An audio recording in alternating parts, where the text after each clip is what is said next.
The Craig Ferguson Pants on Fire tour is on sale now. It's a new show, it's new material, but I'm afraid it's still only me, Craig Ferguson, on my own, standing on a stage, telling comedy words. Come and see me. Buy tickets. Bring your loved ones. Or don't come and see me. Don't buy tickets and don't bring your loved ones. I'm not your dad. You come or don't come, but you should at least know it's happening. And it is. The tour kicks off late September and goes through the end of the year and beyond. Tickets are available at thecraigfergusonshow.com/tour. They're available at thecraigfergusonshow.com/tour or at your local outlet in your region. My name is Craig Ferguson. The name of this podcast is Joy. I talk to interesting people about what brings them happiness. On the podcast today is an artist who I consider one of the best and most interesting that I've ever met. He was, of course, the personality, the voice, and the talent of Jeff Peterson on the old Late Late Show, but it's so much more than that. Welcome to the world of my friend, Josh Robert Thompson. Enjoy. First of all, let me apologize to you. That's what I was going to say. Because I was meant to do your podcast, your Spielberg podcast. I haven't done it yet. That's all right. Do it. Are you still doing it? We're doing it right after this. We're doing it at noon. Come on, hop on. Do you know what I have to say, by the way? As you get older, because I haven't seen you for a little while, you look more and more like John Cassavetes. Do you know that? I appreciate that. Thank you. I've never heard that. I've never heard that except from you. Really? Yeah. No, you do. It's a little bit like, you broke my heart. You did. I knew it was you, Josh. But I got a little bit of I got to fix this fucking thing. Okay. It follows me. It's a tracking. So listen, your podcast is, there we go. Are we doing the Spielberg, the spiel? Well, you have to do that symbol. That's not Elon Musk, man. I'm trying to do, come on, man. Do you know I drink my own pee? That's good. It's actually good for you. It says natural Scottish apple juice. Yeah. But I think... But you can only drink your own piss. That's the thing. You can't drink someone else's piss. I guess that's the rule. Why? Would you get a disease? Yeah. I did a whole... Well, I'll tell you about it. I did talk about urine recently. Okay. What There's a lot going on over here, man. But we'll figure out the spiel thing. Don't worry about it. We book, there's so much shit going on, man. Well, I figured, here's the thing. Because your podcast is about doing your favorite Spielberg movie, yeah. I thought what we could do on my podcast is we could talk about a favorite movie that wasn't a Spielberg movie. Yeah, okay. All right. So yours is obviously Ghost Rider? Yes, Ghost Rider. I thought that yours was Ghost Rider. I thought you were a big Ghost Rider fan. I like it. Can I tell you something about Ghost Rider? So I did a show, and then afterwards at the meet and greet, this nice older lady was at the meet and greet, and she said, "You know my son? He's an actor. He was in a movie called Ghost Rider." And I looked at her. She had a very specific look, this woman. And I said, "Yeah, are you Wes Bentley's mom?" And she said, "Yeah. Yes, I am. You know my son?" I went, your son's a giant fucking movie star. He's like on Yellowstone. He's the devil in the Ghost Rider movies. And she was like, "Oh, I didn't know you knew him." I was like, "Oh, with a mother like that, I'm surprised he's not a stand-up comedian." Did you share your love of Ghost Rider? I mean, you were really the one that was pushing Ghost Rider for years. I think I was pretty much the only one. Although they did make Ghost Rider 2, so there must have been a market for it. And I think, did Nicolas Cage come back for that one? Did you see that one? Yeah, I think he came back. I think that was the post, "I've bought too many castles." Yeah, I was gonna say, yeah, gotta pay off all the iguanas, the Komodo dragon. Do you know that my agent looked at maybe was thinking about buying his house in LA? And she told me that the candle sconces were plaster casts of his arm holding lights. This is my arm over here. That's my arm. It's pretty cool. Yeah. You should get that, man. I'd like your arm. I'd like your arm impersonating Nicolas Cage's arm. So that's what you'll tell people. This sconce here is Josh Robert Thompson's arm impersonating Nicolas Cage's arm. Oh, I meant to tell you, by the way. You know how when we were doing Jeff Peterson on the Late Night Show, there were two Jeffs, Traveling Jeff and regular studio Jeff. Yeah. I have both Jeffs. Jeffs. Oh, it was a mystery. Well, this is interesting you bring this up, because this has been a source of great mystery for the last decade since the show went off the air. Again, it's been a decade. I knew you had the Jeff, you had the in-studio Jeff, but the mystery was, where is the other Jeff? Is he in storage? Is he traveling the world? But you this whole time, you've had both of them. I've had both Jeffs, but I would like to offer you the gift of the Jeff of your choice, Traveling Jeff, that I will have shipped to you.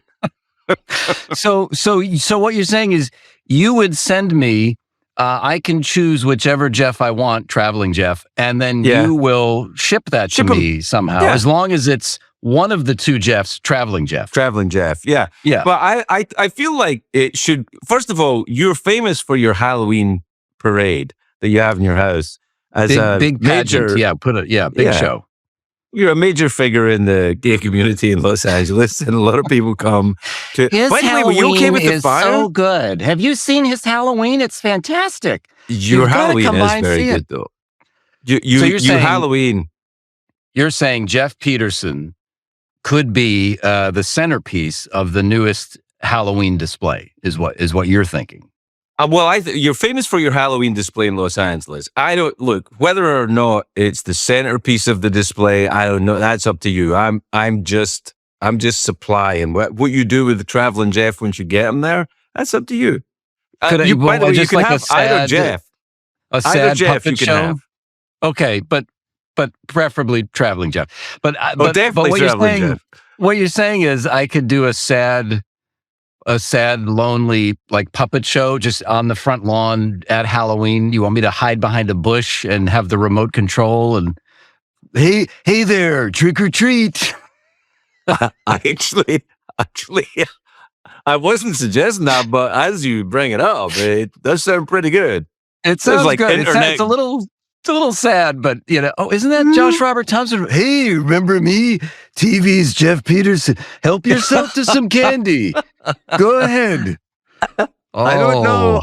It could be TikTok Gold. I think it might be TikTok Gold. Yeah. You know what? Now from the show, I have something.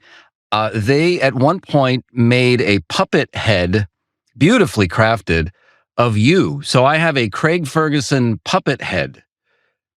It's you in puppet form. Is it creepy? It's a little creepy, but what I'm thinking is, I could puppeteer your head while I'm puppeteering Jeff, and then on the front lawn at Halloween, hey Josh, hey Jeff, it's Halloween. Oh, cheeky monkey! Oh, cheeky monkey! Oh, Josh! Oh, what's that? Trick or treat, everybody! Do you know? I will say this though. It is a decade since the show went off the air. Yeah. But because of the way things are now, people still think it's on the air. There are people who genuinely believe it's still on the air. They do. And it might as well be. I mean, there are people that have made, even recently, very thorough compilations of the entirety of the show. And in most cases, because of, I guess they use AI, somehow they've upgraded the quality. It looks better than it ever looked when it was on television. But yes, there are people out there that have archives of our material. But I was thinking about this AI though, because we did so much, Jeff Peterson and TV's Craig Ferguson together, that I think AI could probably start making new episodes of you and me don't even have to be involved. You know what? Some guy just did that. I don't remember his name, but he built a Jeff Peterson. He was some kind of a inventor or roboticist. I'm not sure what he does, but he built a working Jeff Peterson and sent me the video of it, and it looked amazing. And in the video, Jeff starts talking, and it's clearly my voice as Jeff Peterson, but Jeff is saying all kinds of things, not offensive things, but he's saying a lot of stuff that I never said. And the guy used AI to replicate Jeff's voice. And I wasn't sure how I felt about it. I was very complimented that he built this robot, but it was an odd thing to present to me, I think. I don't know. It seemed a little strange. Well, I don't know. If I think about it, if that is the state the AI is at now, so if anybody digs up any shit from the show and says, I can't believe they said that, and they try and cancel you, you can just say, I didn't say that. It was AI. Somebody AI. It was AI, man. I would never say that. It's AI. No, that's not Craig. That's a deep fake. No, that's somebody else. It's a deep fake. No. That's James George Corden. Robert Thompson with his puppet head. He used to do the puppet head and then using the AIs. That's Josh at, his big Halloween display. Yeah, he does this sad one-man puppet show where he does Craig's puppet head. And by the way, I wanted to say this to you. This over the years, there have been so many people that have messaged me, X'd me. I don't know. Anyway, Facebook. Twixt. Yeah. About James Corden, wanting me, saying the worst things about James Corden, and I just never engaged in it. I always thought it was really fascinating when the version of the show that you did ended. I don't know why people assumed that either one of us would jump on board with that.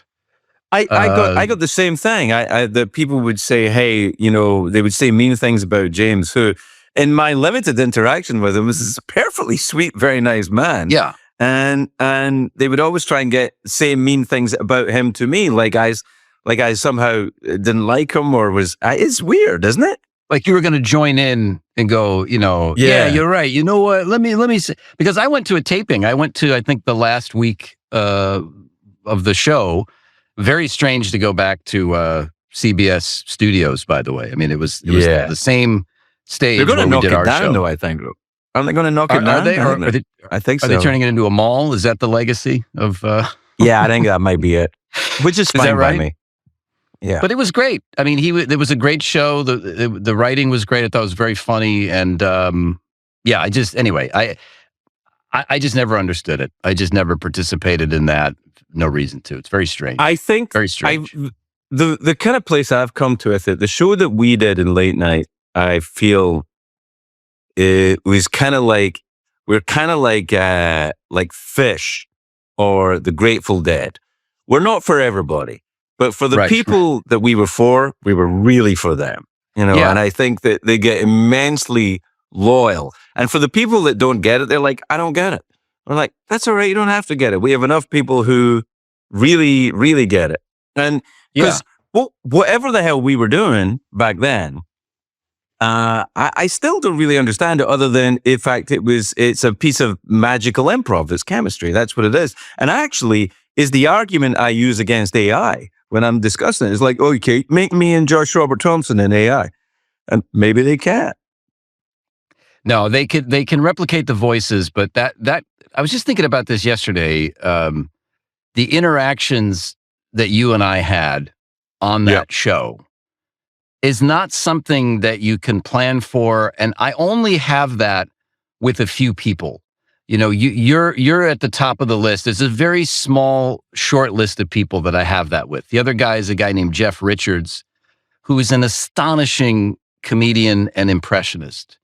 And he has a show called The Jeff Richards Show where he's never on his show. He can never make it to his own show. So he plays a celebrity filling in. And a lot of times I'll go on as George Lucas. Hi, this is George Lucas, creator of Star Wars. And he'll be Dustin Hoffman. And the idea of Dustin Hoffman and George Lucas having a conversation for an hour is so appealing to me. And I think it's that weirder, off-center sense of humor that you and I both share as well. It's a little darker. We were doing stuff on the Late Late Show that I can't believe we were doing on television. Yeah, we would never get away with now because, people would see it. Like when we were doing it, it was going on late at night and then that was it. But now it's replicated on the internet. People would see it and go, you can't say that. People are like, right. Oh, it wasn't us, it was AI. Yeah. But only we could. Yeah. Well, when you're telling me about what's the name of the guy you show Jeff you do Richards. again? Jeff Richards. Yeah, Jeff Richards. When I heard that, I got a bit. I'm a little jealous. I feel like a little jealous. No, man. No, you're number one. You're the first. You see, But it's kind of like you hear that your ex is dating like a firefighter. I knew you were gonna. I was like, should I even bring this up? I'm gonna mention this.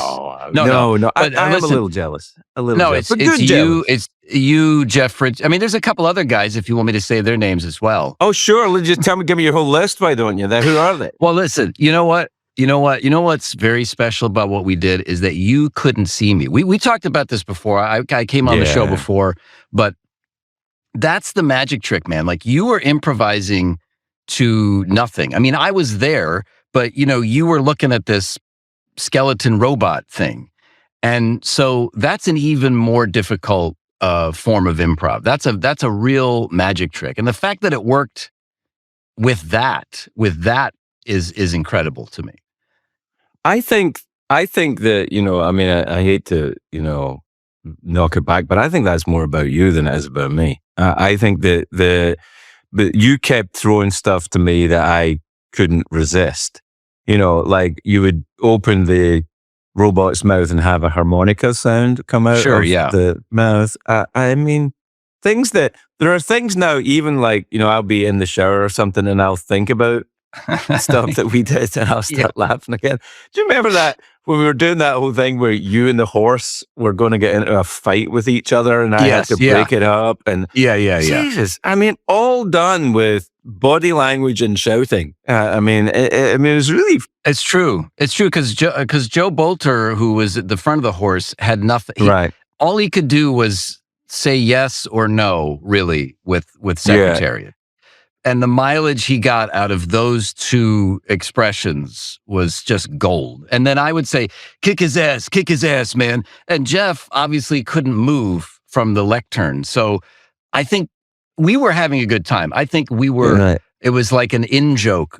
Half the show was just in-jokes, I felt. It was just trying to make you laugh because I think toward the end, certainly the last year, you were just, it's enough already. And it was like, let's just a little bit. But I think now, looking at the way that the business is now, I don't even know. I mean, I don't know anyone really who works in that arena anymore. In kind of broadcast television and those kind of big corporate environments. It seems to be that everything is like what we're doing now. It seems like where comedy exists in that environment. The talk shows. I mean, are there? I guess they're still late night shows. I never watched them. And they're still there, I guess. But they only exist for me. They exist on the phone. I mean, that's where I see maybe 30 seconds of a late night show. That's all I ever see. Right. I would never watch one. Well, that started toward the end of our run. I mean, I guess Fallon was embracing YouTube and all that stuff. And he was good at it. He got on it right away. He got into Twitter. Remember when it was called Twitter before it was Twix? And it was, he got into it right, playing the hashtag game. I tried to play that hashtag game once on Jimmy Fallon's thing. Because the hashtag was, my coworker is weird. And I put in, he's a fucking robot skeleton. But they never used it. I thought it would have been good, but they were like, what? Who? What are you talking about? Who's a robot skeleton? That doesn't make sense. And you swore, so it doesn't make sense. Man, it's amazing how many people are finding the show now, which we talked about, a little bit ago. But there's so many people just now finding it, just now. So it just goes on, man. And that's 10 years after it went off the air. So that I know. That's really something special, man. I mean, I think what's kind of interesting to me about it as well is, I don't know about you, I think you went through this as well. For the first couple of years after we were done with it, I didn't want to talk about it. I was kind of like, I was respectful to it, but I didn't really want to talk about it. I didn't embrace it. And now I feel the complete opposite of that. I'm like, yes, I I'm very proud of it. I'm so proud of what we did. I'm happy we did. Doesn't mean I want to do it again, but I'm very connected to it in a way that I wasn't for a little while. Right. Yeah, I had the same thing. I mean, I was a little angrier about things, but the thing about that is anger isn't sexy. That doesn't sell very well. It's not like if I had done cocaine or if I had gone off on a bender and then came back, I think people would be like, "Oh, good for him. Josh is doing well." But if you go, "Well, Josh isn't angry anymore," people go, "Yeah, so what? Join the club." You know what I mean? It's not sexy. It doesn't sell, Craig. It's not a good promotion. It's not good PR. But I think that if you don't get angry, I don't know. I feel like if you don't get angry, you can't do comedy. I mean, or comedy that I'm interested in. I mean, what I always loved about your comedy, not just Jeff, but the other, the characters that you did on the show and the stuff they're filled with such an existential rage that I love that. And I'm talking the same rage that fuels, South Park, or the same rage. Have you seen a British comedian called Stuart Lee? No, not familiar with. You have to see this guy. The rage in this human being is so awesome. Like, he would be angry at me being complimentary about his stand-up. I'm sure he would. He'd be like, fuck, it would be awful. But it's amazing stuff. And I think converting that kind of, it's almost despair, I think, into comedy is it what a lot of people, why should they don't understand about it. I think comedians maybe understand it, and that's kind of behind the curtain. But audiences, I think, "Oh, that's funny. He's a funny guy." I'm like, no, he's a funny guy, but no, it's he true. doesn't feel so good. You can't get people to. I mean, listen. The audience just wants you to entertain them and be funny, or whatever it is that you do that is your particular talent. They're not really interested in how you get there, and that's what I found out. And I think the big thing I learned was it's not about me. I used to get really angry about. Look at these YouTubers. This is years ago. Look at the Chewbacca mom or somebody going viral and getting all this stuff. And I'm over here making this TV pilot that I spend hundreds of thousands of dollars on, and one day it just clicks and you realize it's not about me. It's not about me always sounded like such a hostile phrase whenever I heard people say, it's not about you, Josh. It's not about you. But it's actually very helpful to remember that, because it frees you from that upset, that anger. It's not about, has nothing to do with me. Someone else's success has zero to. I mean, you could be jealous. That's a normal thing. We've talked about that before. But sure, I just don't. It doesn't have anything to do with you. It's what a lovely idea. What a great thought. I think. Well, I think the idea also is what the really when it comes down to it, the only thing you've got control over is your attitude towards anything. Really, I mean, you don't really have any control over the outside world beyond a certain amount. You don't know how somebody's going to react. You don't. I love when writers would say to me, "This joke's going to kill," and I'm like, "You don't know that. You just want me to try it, But I don't know. You don't know. I mean, you can guess." And the idea that there is but I've noticed now. Have you been doing any stand up? No. Recently? Not at all. I made a decision that's not the format for me. That's not where I need to be. Where, stand up? Yeah, I mean, we did it. I did it with you for a number of years, and and that cured me of ever wanting to do it again. Is what I'm saying. I don't know, man. No, I feel like Joshy, I do. I love you, and I feel like it is you have great lakes of despair inside you that I think can be mined for gold in the world of stand up. Yeah, but you know what? The stuff that excites me the most is the improv character stuff. Like I don't. We've talked about this before, but I think I've finally figured it out. Like with impressions, I enjoy doing impressions. I don't consider myself an impressionist. I don't get up in the morning and think like, what voice am I going to learn today? And there are guys that are really good at that, and that's what they live for. However, if I'm in the right company, such as yourself, and I won't name the list of the 5 other guys, but no, I'm saying, but if I'm around those guys, I mean, in the right frame of mind and in the right company, I'll do it if it's organic. But I don't like you get up there and you be fun. I don't know. My stuff is more, I don't know. I don't want to say performance art, but I like the improv aspect of things. I like just being a character. I get it. I mean, I for a long time, the hardest thing I found was to start the show. I always wondered, how do you go up there and say, good evening, ladies and gentlemen, I'm going to now try and say some things and hopefully it will make you laugh.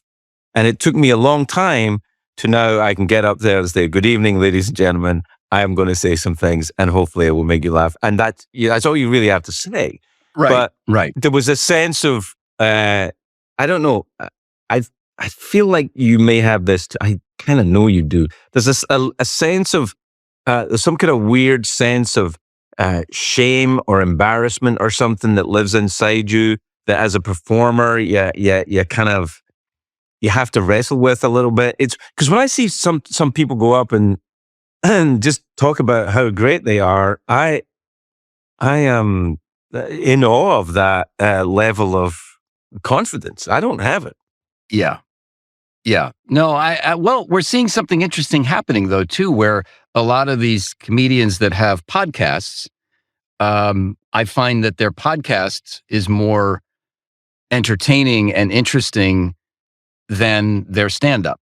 And they're very good at stand-up, but I find that the longer format of a podcast gives some people the room to find those beats and present themselves in a different kind of way that I find more appealing.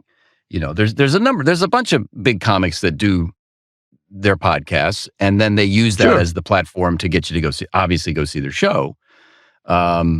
But I think that somehow that's more appealing to me, listening to their podcast. It's just a different animal. Do you like Joe Rogan and people like that? Is that who you listen to?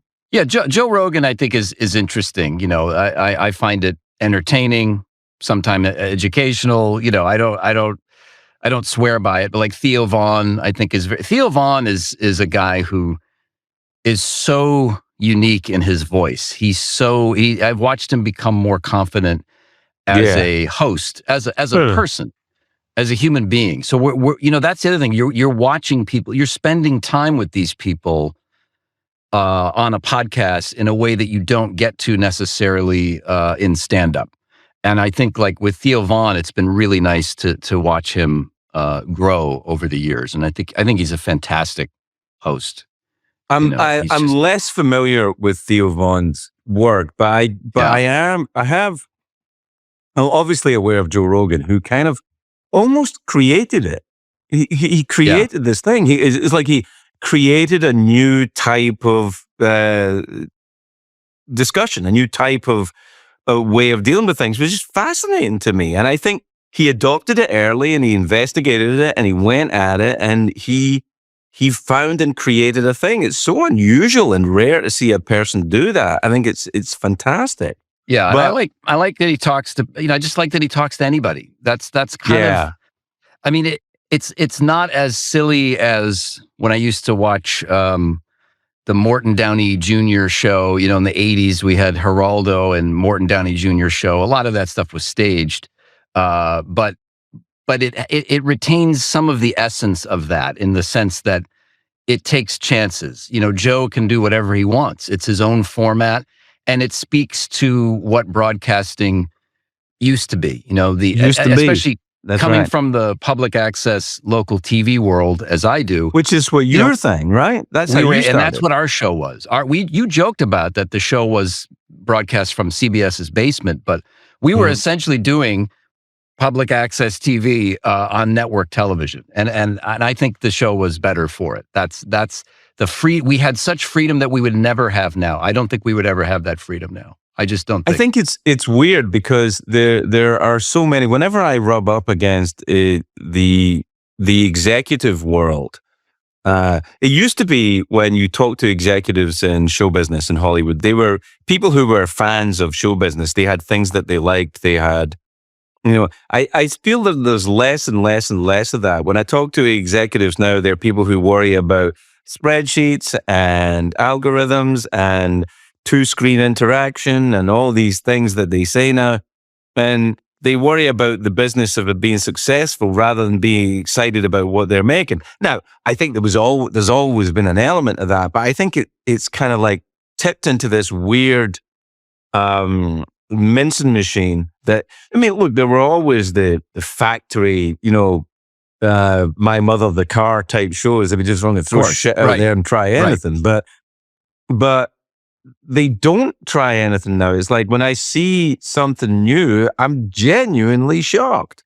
I can tell you that even procedural crime dramas, you go, oh, that's him. That's who did it. That's the guy, and this is the thing, and you're meant to think of this guy. Maybe I'm just getting old. There is that possibility. I've seen too many things, and it's time to stop watching. Doesn't it get to that? I think it does get to that point where all the themes, you recognize all the themes. There's only a few basic themes and plots, and it's just variations. But that's why someone like Joe Rogan is important. You may not agree with what Joe Rogan is doing. You may, you don't have to. That's not the point. That's impossible. That's a silly thing to strive for. You're never going to agree with what everything that somebody says, but it has to exist. The fact that Joe's show exists is important, and we don't need networks for that. Then again, he made a multi-billion-dollar deal with big network, but still, fair play to him. Though I would have too if I was him. Absolutely. That is absolutely the right thing to do. It's like when people say, when MD is ever accused of selling out, I'm thinking, have you ever met a performer in your life? Selling out is the goal. That's what you want to see on the poster is sold out. That's what you want. Sold out. Yeah. By the way, I will do impressions if it's with friends that I enjoy working with, or if they're paying me money. See, that's the thing. If I'm being paid, I'll do it. If it's good money, I'll do it. I remember, you see all these posh English actors who come from, very wealthy families saying, well, I wanted to see if the part was sort of something that I wanted to do. Come on, Here's how I know I want to do it. It's like, you got to pay me? How many zeros are there? Yeah, I'll do it. That's fine. Even, it was like, was it Michael Caine when they said, have you seen that Jaws thing that he did? Have you ever even seen it? He's like, no, but I've seen the house that it built, and that's enough. A great quote. It's true. That's why Nicolas Cage has sconces of his own arms. Made of his own arms. I've got to pay off these bills. Got to pay off the bills. But he didn't he go bankrupt though? He bought too many houses. He's probably gone bankrupt, 5 or 6 times. He seems like he's doing okay. He seems like he's doing okay. He'll be all right. He's having a resurgence. He is, but it's all good stuff, but it's more, I don't know, it's a more sanitized. I like when Nicolas Cage did the sequel to Bad Lieutenant. You remember Bad Lieutenant with Harvey Keitel? I can't remember a sequel. Bad Lieutenant had a sequel? Yeah, he did Bad Lieutenant, Port of Call, New Orleans. It's amazing. Oh shit! It's worth. I haven't seen it. I know the one you're talking about. Yeah, because Harvey Keitel did Bad Lieutenant, right? Yeah, right. Harvey Keitel was nude through most of the movie, be walking around dancing naked and doing all kinds of. It's a fun 2 hours to spend with the family. You're going to really enjoy that one. But that's the seedier. That's the film I miss. Like Abel Ferrara directed that. I miss that early 90s. A lot of these films now, they're like A24, they're fine. But they say they're taking these big swings and they're doing all these controversial things. I don't get, maybe it's because it's not shot on film anymore. I don't know. I don't get that. I miss that early 90s, late 80s, the seediness of film, those kind of movies that were taking chances. Did you see Saltburn? I did see Saltburn. It's funny because like spoiler, but when the guy with the big penis wins the day and gets the big castle. Sure, now, Speaking as someone who's owned a castle, and like you wait till the first heating bill comes in, and we'll see how good you feel about that, Mr. Big Penis. I want to see the sequel to that. Mr. Big Penis pays his bills. Yeah, Mr. Big Penis has a mortgage. Yeah, Mr. Big Penis gets the heating bill, and then the roof has to be redone because it hasn't been done since 1528 and all that. It all gets old pretty fast. Coming soon. Coming soon from A24, the sequel to Saltburn. Mr. Penis, Mr. Big Penis pays the bills. And in it, he pays the bills. And he has to pay the bills by selling his big penis in installments. He sells his big penis. I thought, okay. I thought, he rents it out. What I'm saying is he becomes a prostitute. Prostitute. Okay, that's good, but maybe the sconces in his castle are casts of his penis. The sconces are his penis. The sconces are my penis. Oh, my penis. And Nicolas Cage. Would you ever have a body part as a sconce? What part of your body part could be a sconce? I don't think I'm. No, you don't think your penis? My penis? No, I think my penis could maybe be a candle holder. No, come on. Wall scones? Yeah, no. I think my wall scones days are behind me. I think that I'd be more maybe a light, or maybe a reading light. Yeah, a little reading lamp. These reading lights at the side of the bed. Maybe a book light. Maybe a small book light that you clamp to the back of the book. You clamp. Because look, man, I'm getting into my penis sconce years. I'm about to turn 50. I'm about to be the age that you were maybe a year older than me when the show ended. Yeah. I was 52, maybe something like that. 52. So I'm gonna turn 50. So it's penis sconce time. This is my penis sconce era, man. Are you worried about turning 50? I hated turning 50. It freaked me out. I was. Now, why? Why were you so upset about it? I just thought, oh my God, this is awful. I mean, look, the day after I turned 50, I was like, it's fucking ridiculous. Doesn't matter at all. But on the lead up to my 50th birthday, I was getting very tense about it. I wouldn't let the kids talk about it or anything. I'm like, I don't want to talk about it. And they're like, yeah, we want to get your present. I'm like, no, get back to work. Because nobody mentioned a fucking thing. I'm turning 50. Get the fuck out of here. Put the penis scones away. The book reading light, the penis. But I feel like I worried about that. Did you worry about that? Did you worry about getting older? No, man. I love it because I wish I had felt this way while we were doing the show. I wish I had this perspective 10 years ago, but isn't that always the way? The way that I feel now is, I don't want to say zen, but I can't remember why any of the stuff that I thought was such a big fucking deal was a big... I can't even figure it out. And it's a very peaceful place to be because I just make stuff for myself, and if people like it, fine. If they don't, I really don't care. I don't mean that in a derogatory, negative way. It's fine, man. Like, I don't know. You just sort of come into your own, and as you get older, you also like, what am I going to spend my time with? I used to say yes to everything because there was that desperation. I mean, after the show ended, I didn't have a lot of money. I was like, oh shit, I guess this is it for me. I guess it's over. So I'm going to say yes to everything, and I have to say yes to everything. But now I don't, because you've only got so much time, man. You got to be selective. It's what if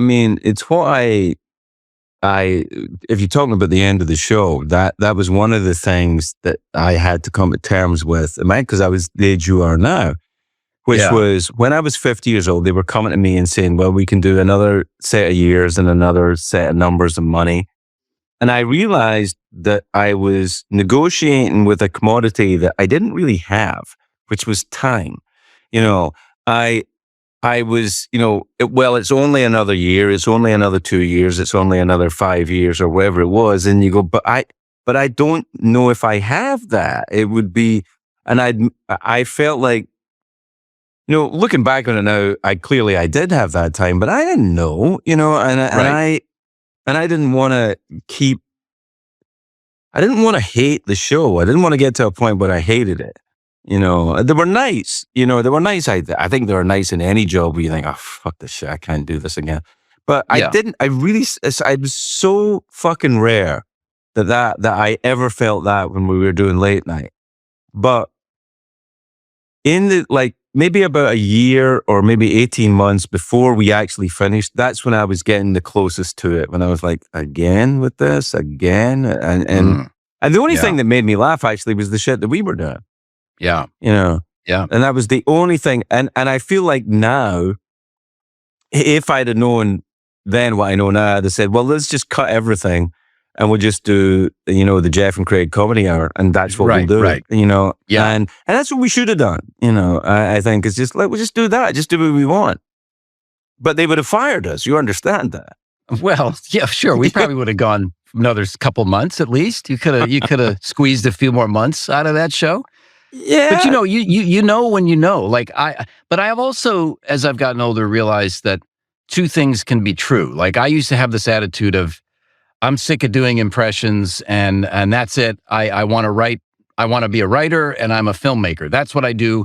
So I have to just fuck doing impressions and I'm done being a voice actor. But now it's like, no, dude, you can do both things. And by the way, what an incredible job I have. I am so grateful. It's like my commute is 12 feet from the bedroom down to my studio, which is in my home. And everything I do is from home. So it's like I get up early in the morning and I write and I work on, some of these other projects that are really near and dear to my heart. The stuff that really gets me up in the morning and keeps me excited about creating. And then I do the other stuff. The other stuff's fine. It's not my first love, but I just don't say that publicly. I just, people enjoy that stuff and that's great. They enjoy the silly things. Well, and that's the right attitude. I think that is right. I mean, I think the idea, I used to, if you would sometimes I would do a show and someone would come backstage afterwards and I didn't feel it was a good show and they'd enjoy the show and they say, I love the show. And you go, it wasn't a good one. And I felt like you're robbing them of that thing. So now, no matter what, I'm like, great. Because I'm not the best judge of it either. I'm not the best judge of what I do. And sometimes I think, look, I know you pretty well over the years. You're kind of like that too. You're not the best judge of how it played out. Oh, God. It's like so true. It's so like true, man. You throw your thing out there and then stay out of the result. It's like you're not being asked to judge it. You're being asked to judge it before it happens. After it happens, it's somebody else's job. It's true. I years ago I did an indie film. I was the star of a romantic comedy that a then friend of mine made, and when the film came out, I'm thinking about this now, and I'm just getting douche chills, man. I feel like I can't. I want to call the guy right after this and just go, hey, man, I was so publicly rude about that film. I think now about how much it takes to make a film and what an accomplishment it was, and just, and I just so cavalierly was like, nah, you like that movie? That movie sucked. That was a piece of shit movie. I just could not conceive of speaking that way now. And it's, I've done exactly the same thing. I did exactly the same thing about a movie that I wrote and I directed and I starred in, and I've badmouthed that film for the last 20 years. And, the truth of the matter is, it's an okay film. It's an okay film. And if you enjoy that film, that's great. I'm really glad you enjoy it. And I deeply regret, exactly as you say, like I'm so great, I shouldn't have made that film. What a dick. It's like, that's the film I made. And there it is. I hope you enjoy it. See you next time. Yeah. That's it. You got to do it. You got to do it like George Lucas does it. You just quietly recut your film. And then you go, all right, no, this is the film. I'm destroying all the other films, and this is the only one that exists. So This is the screw one you that guys. exists. which I admire. But yeah, dude, I mean, it's a big accomplishment. I mean, you made a film. I think it's a great film, and but you were in a different who you were at that time when you made it, when you wrote it, when you were talking about it. It's a whole different world. It's from where you are now. It is, and I think the idea, the kind of it was something about trying to. It is that thing you're talking about the aging process, where you just kind of go, oh, why would I care? Yeah. Why would I care about it? So I was talking to the film critic A.O. Scott on the sure, the New York Times, yeah, right, and he's given me some pretty tough reviews over the years. But I had him on this podcast, and I was talking about that, and we were kind of laughing, like, it doesn't matter, and also he had said when he was younger, when he saw a bad film or a film he didn't like, he would take it as a personal affront, like he'd get angry, and he doesn't get that way anymore. Is there an earthquake where you're happening? I'm sorry, man. My camera has got a mind of its own. I apologize. No, that's interesting. It went to. Is there a scary picture next to you? No, don't worry about that, Craig. That's the penis wall sconce. I really didn't want you to see that. Yeah, it's back there. But no, penis wall sconce. But you were talking to A.O. Scott. I'm so sorry. The camera was going crazy. Well, just the fact that he was saying when he saw a movie that he didn't like when he was young, he would consider it a personal affront, and he can't understand why he felt that way now. It seems so odd.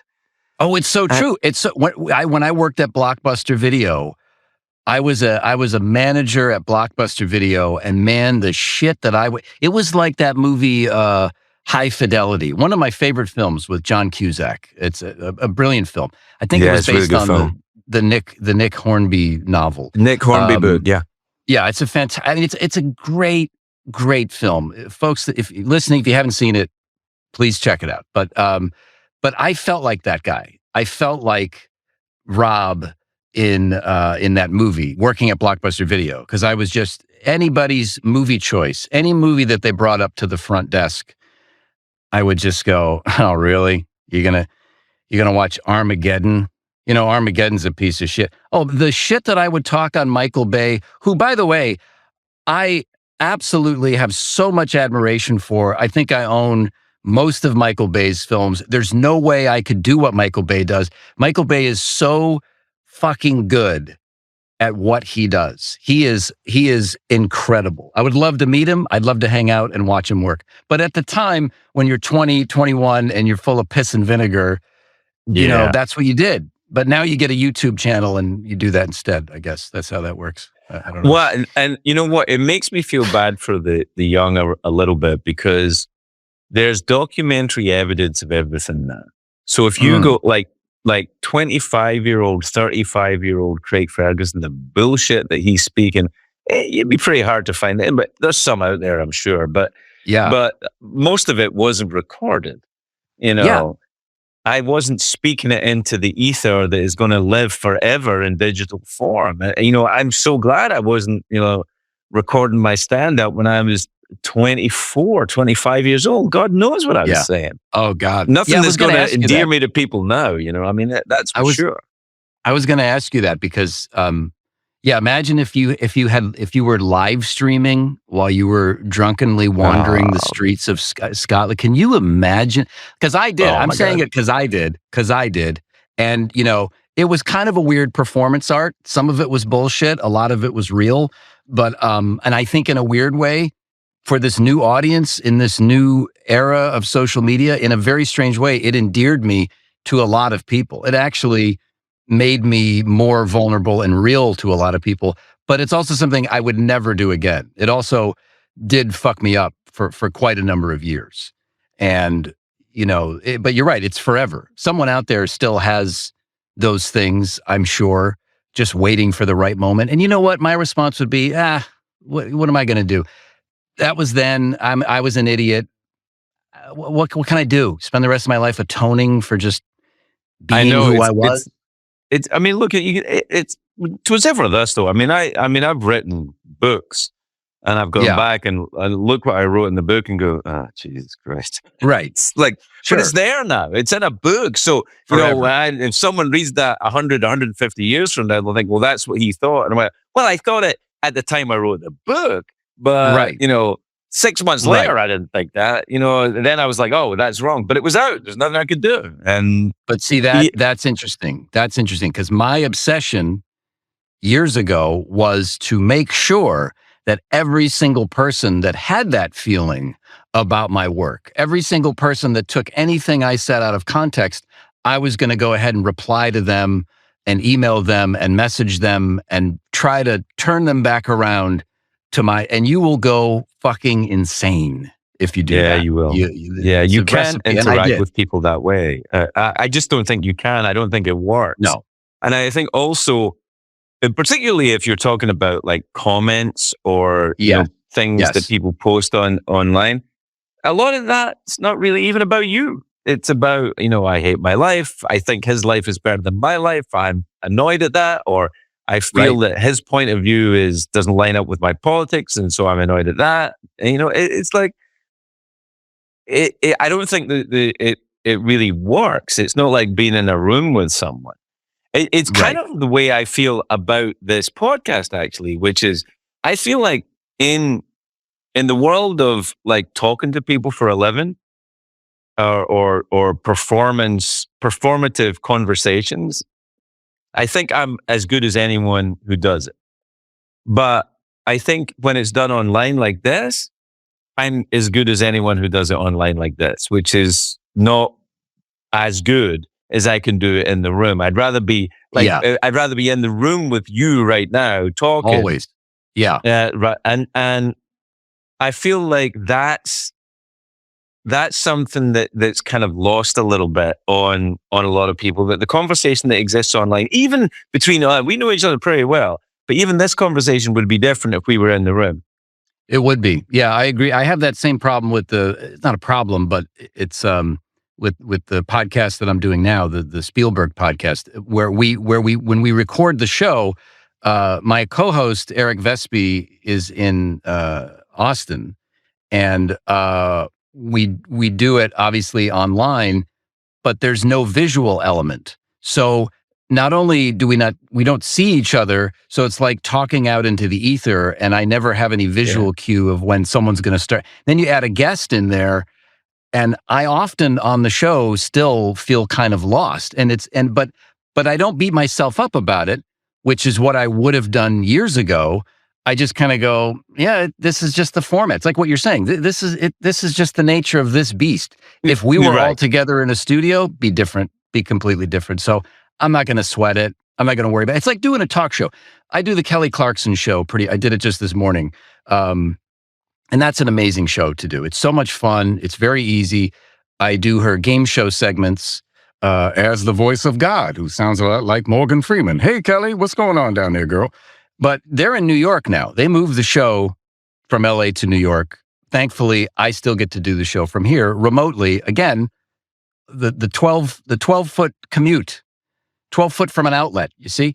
But I just go right into my booth and do the show. But it's just kind of a thing where if a show doesn't go well, I only have 5 minutes to do it. I only have 5. We had an entire show, an episode, an hour. I only have 5 minutes within the context of someone else's talk show where they've got a lot of other things to get to. And this is my moment to shine, but it's not about me, because sometimes you'll get a guest on who plays one of the games and it's about them. They're really cooking, they're really funny, and I know now just to back off. That's from all the years, doing the show that we did together.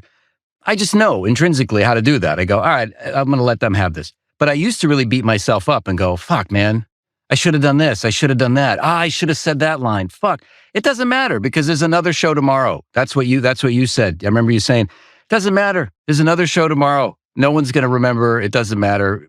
On to the next. On to the next.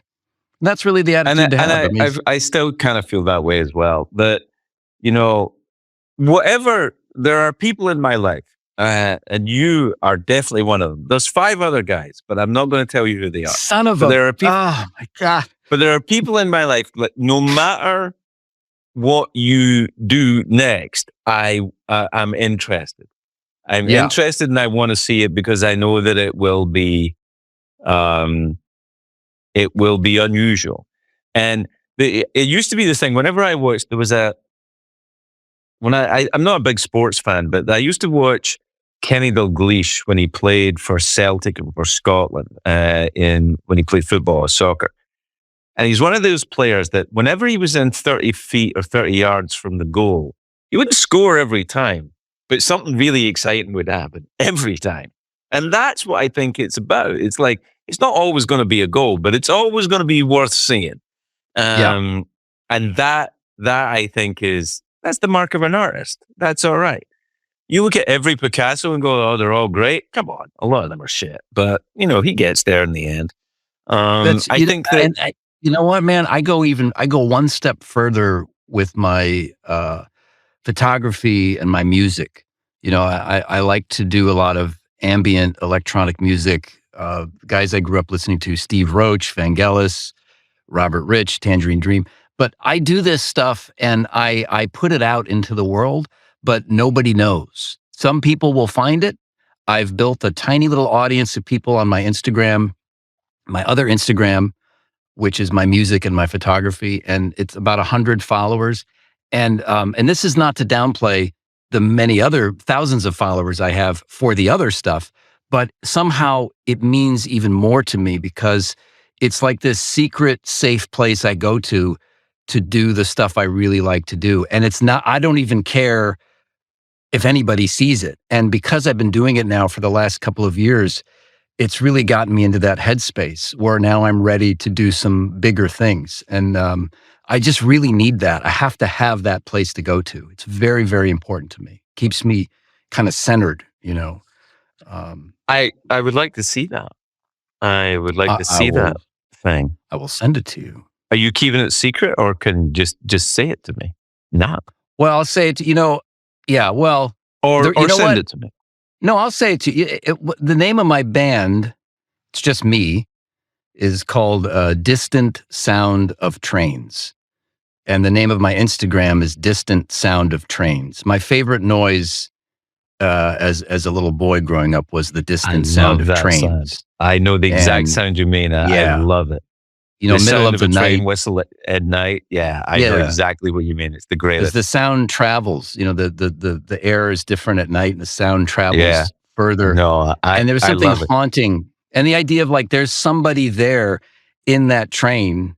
Somebody manning that train. There's some person inside that in the distance. I have a great story for you. Yeah. I have a great story for you. You just reminded me, and I swore I was going to tell you and I forgot. And you just reminded me. So about a couple of months ago, I was doing these live shows and I do these meet and greets after the show. Yeah. And these 2 guys come up after the show, very well dressed. I don't know if they were a couple or they were just buddies who were just like, but they were both very handsome and very kind of like put together guys. And they said, hey, we want to tell you about ourselves. I was like, okay. They said, we're both Amtrak drivers. And whenever we drive past each other on Amtrak, we do this. We do the Jeff Peterson hand. No way. Yeah. I was like, that's so awesome. Wow. Isn't that great? That's amazing, man. I know. That's amazing. That's really, and that's out there. That's the shit that I love. That's that's great. You were talking about right after the show ended where you didn't want to talk about it. Yeah, I don't want to talk about it. Totally normal. I was like, Jeff Peterson, F you. I could have probably handled it a bit better. Sorry again. My apologies to those of you, but anyway, there's a guy named Bob Runkle. It's a great name, Bob Runkle. How you doing? I'm Bob Runkle. DJ Bob. He has a podcast. He's been doing it for close to 20 years. Bob is a lovely, lovely human being. He has cerebral palsy, and he wanted to be a broadcaster his entire life. and he's been doing it. I've been fortunate enough to go on his show, and Bob was the one who turned me around on all of this. I mean, I appreciated that people loved the show and Jeff, but the way that Bob talked about it, it just affected me so deeply. And I realized, my God, there's all these people that got through terrible situations in their lives. Breakups, I can't tell you how job many loss. times I've heard it. Yeah. Yeah, man. Like and you go, oh, I was so focused on the 2 or 3 people that were criticizing me. And I realize now what a horrible insult that was, really, to all of these other people that were like, hey, over here, dummy, we love what you do. But to hear that people do the Jeff Peterson, hand motion, or say, here come the players. And I mean, all people, even Careful Icarus used to bug the shit out of me, because it was like, no, don't you guys understand? This was a very painful thing for me. And now I'm like, it's amazing. Some dude tweeted that to me. That guy should be given royalties. I mean, it's on T-shirts. I have my own T-shirts as well. I don't know if you guys, but it's Careful Icarus and balls and In Your Pants and all the stuff that we did. Here Come the Players is like the greatest one, though. Like I don't even know where this stuff came from, but it connected with people. And I think that's the thing that I always have to remember about what we did. That's the most important thing. That's it. Yeah, I think that, and we'll continue to do separate and together shit that does that. We'll still be the players. We'll sell our own respective T-shirts. I mean, you can buy Craig's, you can buy mine. I mean, it's you can buy them and wear them at different occasions. Yeah, just whatever you get. Like, if you buy one of Craig's shirts, don't tag me in it and go, hey, I got your shirt. Because, come on, man. That's not my shirt. You know what I mean? And vice versa. If you buy one of my shirts, don't tag. Say, buy Josh's shirts. They're the originals, and they're the real one. Listen. Yeah, thank you. Two guys on Amtrak trains in the night waving their arms at each other. I just fucking loved that story, though. It's the greatest. That says it all, man. That's very poetic. It does. And we've said it all. We're done. We're out of time. Get out of here. That's it, man. I'll see you when I'm next in LA. Did you survive all right? Did you get smoke inhalation and shit? Yeah, had a lot of that, but thankfully, in an area where not really affected. Silver Lake, not really in any danger over here. Yeah, from a lot of other things. But yeah, it's a horrible thing, man. I don't know. Do you have any friends that? Lost their homes? Yeah, lost their houses and stuff. Yeah, more than one. I mean, bad. Yeah, man. It's it's just this. Look, California's. It's always something. There's always fires. There's always earthquakes. This particular one was just the wrong right set of terrible circumstances. So yeah, man. Yeah, no, it's. But thankfully, I'm glad you're in Scotland, though, right? Were you not here? Right now, I am. Yeah, you are. I'm in Scotland right now. I'm actually in the furthest north you can go before it becomes Santa's house. Oh, is that right? That's right. Yeah. Very far north right now. Tell him I said hi. I will do. Evil Santa. And the next time I'm in LA, I'll get to see you, right? I'd love to, man. All right, and let's do. We're doing a Hollywood moment. We're having a Hollywood moment here, folks. If you're listening, we're having a Hollywood moment. We're having a Hollywood, but I will come and do the Spiel podcast. Yeah, do the please. We'd love to have you on the Spiel. Yeah, I'd love to do it. I'd love to do it. Ask for it by name. All Spielberg all the time. Does Poltergeist count? Because he didn't direct Poltergeist, I don't think. But does it count? It does count. I maintain that he did direct it. All due respect to Tobe Hooper, we can get into that. I know you've met Spielberg. We don't have to talk about it now. Maybe times, you can't talk about it. Yeah. Oh, sure. And sometimes I'll do my Steven Spielberg impression. I just put my fingers like this. And, Craig, it's fantastic. I just think you're wonderful, and everything you do is wonderful. You're fantastic. Why don't let's hang out? Let's do lunch. Why not? It's great. Everything's great. Do you know when he called me? You know when you that thing. You wait when you go to Hollywood and you think, I'm gonna one day Steven Spielberg's gonna call me. I was in my car and I put on the voicemail, and it was Steven Spielberg, and it was, I can't do the thing, but he said, "Hi, Craig, it's Steven Spielberg. I just want to talk to you about something. Can you give me a call back?" And he left a number. And I was like, oh my God. And I kept that voice for years. I kept that voice thing. I was like, this is that. I think that's what I went to Hollywood for, just from the moment to hear that. You go, all right, I'm done. Craig, Steven Spielberg, I got a great idea for a movie. It's about penis-shaped sconces that come to life. I think you'd be great. Weirdly, that's what it was. But even he couldn't get that made. Even he, I can't do it. I just can't figure out how to get the emotional connection. I mean, everything's there. It's just not going to work, Craig. It's just not going to work. For me, it was Carol Burnett. My Spielberg was meeting Carol Burnett at the Late Late Show. Man, those are the moments you live for, buddy. Sure, they really are. And so many of them. All right, pal. I'll see you in LA. Thanks for coming on the podcast and yet again convincing me of your dark, brooding, hilarious, and off-center genius. Thank you, buddy. I promise you're still at the top of the list. And come by and participate in the Halloween pageant anytime you like. We should do a live Late Late Show on your lawn in Silver Lake. Let's see how many people show up. You know what? I feel like we could probably make that a little flash mobby. I think we could get something going. Funny, let's talk about it. Folks, we're not promising anything. Calm down, but we'll talk about it. We'll do it. We'll do it. All right. All right. Get out of here. All right, man.